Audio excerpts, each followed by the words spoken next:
Even though I'm on the wall, just know they're not going to pick me to rob the Justice League because hell no.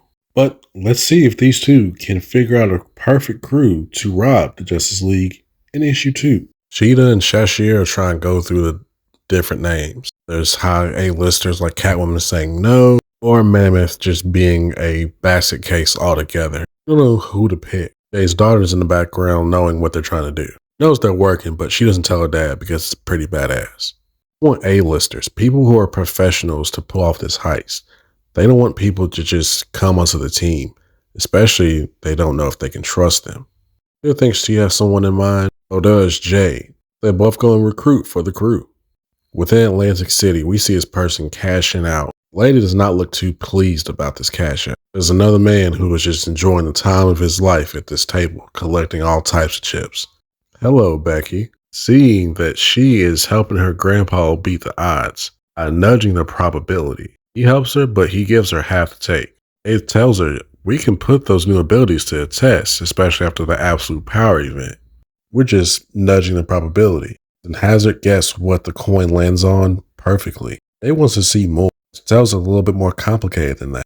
Jade says, prove it.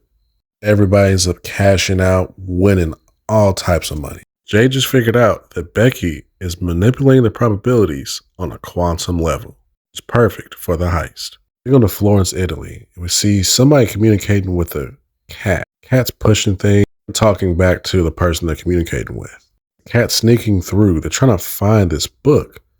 The book's not here, and someone took it. Then Claron tells Tikla, you would join him in the garden? I believe we found the book. Cheetah holding what he was looking for. Threatens her. I can strip your soul from your mortal frame and use it as a fishing net. He tells him, not before I rip out your throat, you can't.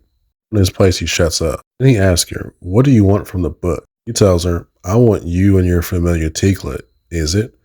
To help me rob the watchtower. Sounds like, what do we get out of it? He tells him there's all types of artifacts, sources of arcane knowledge up there. So much knowledge. That interests Claron a lot. Then Cheetah meet back. Cheetah is still dealing with the hunger. She is fighting through this pain. Then tells Jade, we're still one person alive. Jade tells her, you keep shooting down all my suggestions for muscle. And Jade's daughter tells him, I might have someone for y'all. They head over to Hub City. They see this little girl talking to her mom, sitting there. He's not impressed. Then she begins to move. Kid tells her, hey, they're spraying us with water cannon. She tells him to go tell everyone to back up and get ready to march. There's some sort of protest going on. Jade and Cheetah are looking at this, and they know something bad is really about to happen right now. Then all of a sudden, little girl gets over one of the water cannon trucks. She throws one punch, knocking them all into each other, all crash into a wall. Jade and Cheetah are speechless, and they know they found the right person for the muscle. See you guys in the next issue so they can initiate this plan of robbing the Justice League.